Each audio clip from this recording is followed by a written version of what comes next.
Hey, this is Presh Talwalkar. Find the value of the following series. 1 over 2 factorial plus 2 over 3 factorial plus 3 over 4 factorial, and so on. This problem is adapted from a math competition in France. Pause the video if you'd like to give this problem a try, and when you're ready, keep watching to learn how to solve this problem.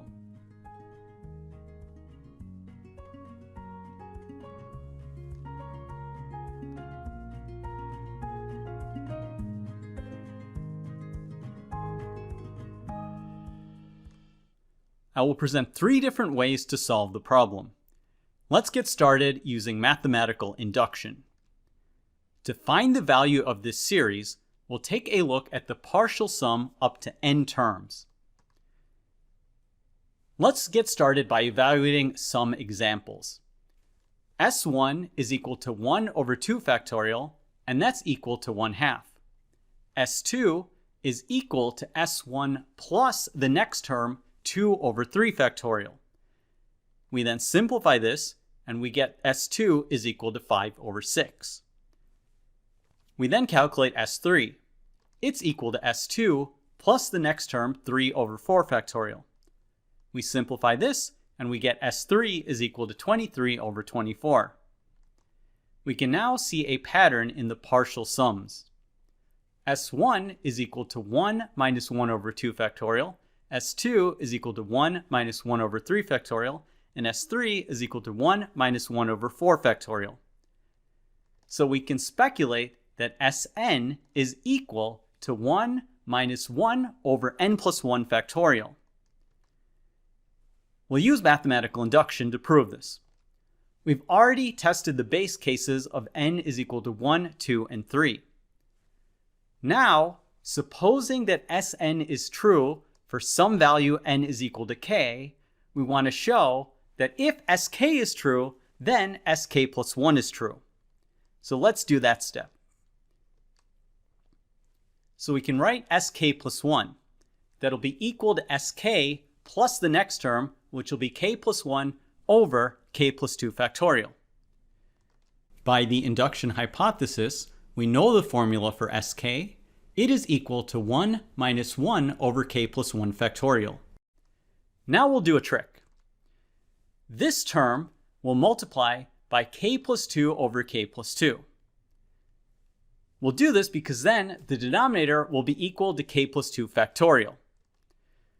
So sk plus 1 is equal to 1 minus k plus 2 over k plus 2 factorial plus k plus 1 over k plus 2 factorial.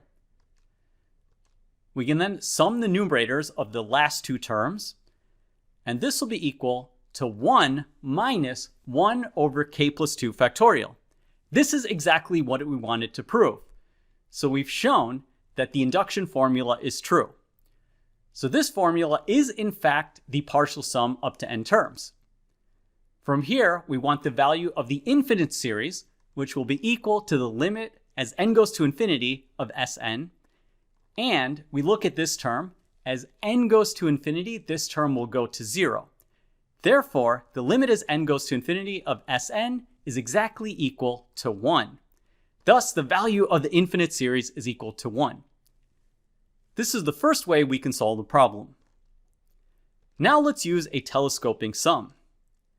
As before, we look at the partial sum up to n terms. Now we'll do a trick. What is k divided by k plus 1 factorial equal to? In the numerator, we'll add and subtract 1. Then we will split this into 2 different fractions. One fraction will be k plus 1 divided by k plus 1 factorial, and then we subtract 1 divided by k plus 1 factorial. The first fraction we can simplify. The k plus 1 factors will cancel, so the numerator becomes 1 and the denominator becomes k factorial. We then subtract 1 over k plus 1 factorial. So we'll use this formula to simplify our partial sum. Sn, the first term, is equal to 1 over 2 factorial. Using this formula, this will be equal to 1 over 1 factorial minus 1 over 2 factorial. We then apply this formula to the next term. this will be equal to 1 over 2 factorial minus 1 over 3 factorial. We continue to apply this formula to every single term in this partial sum. Now we notice some interesting cancellations. This pair of terms will cancel out because negative 1 over 2 factorial plus 1 over 2 factorial is exactly equal to 0. Then the following pair of terms will cancel out, and this will happen for every single pair of terms until we get to 1 before the final term, and that'll also cancel out. So this pattern is reminiscent of a telescope that retracts upon itself. For this reason, this type of sum is known as the telescoping sum. So only the very beginning and the very end survive. So only the first term and the very last term survive. So we once again get the same formula for the partial sum. To get the value of the infinite series, we take the limit as n goes to infinity. Again, this term will go to 0 as n goes to infinity. So the value of the infinite series is equal to 1. And that's the answer. So now let's go to a third way to solve this problem. We'll use a power series. So we want to evaluate this infinite series. A general term of this will be k minus 1 divided by k factorial. Now this is very similar to the power series for e to the power of x.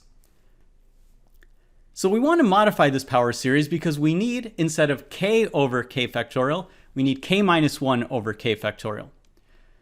So we'll divide both sides by x. So we get e to the power of x divided by x is equal to 1 over x plus 1 over 1 factorial plus x over 2 factorial, and so on. From here, we'll do a clever trick. We'll differentiate both sides with respect to x.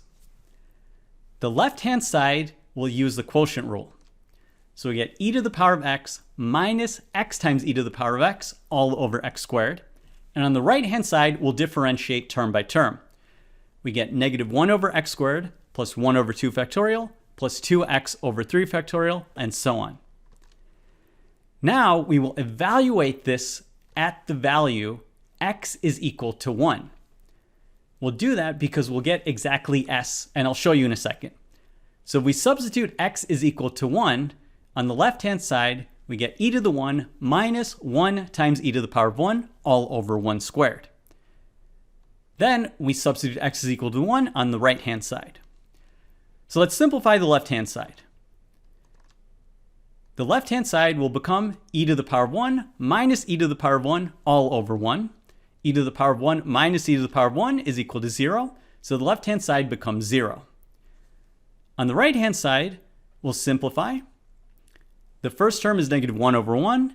Then we get plus 1 over 2 factorial, plus 2 over 3 factorial, plus 3 over 4 factorial, and so on. And now we have an interesting thing. The first term is negative 1, but then the rest of the terms are exactly the sum s. So from here on out, these terms are exactly equal to s, so we can substitute in. Then we add 1 to both sides, and we get that s is equal to 1. And once again, we figure out the value of this infinite series, but this time we use the method of a power series. A very interesting way to solve this problem. Thanks for making us one of the best communities on YouTube. See you next episode of Mind Your Decisions, where we solve the world's problems one video at a time.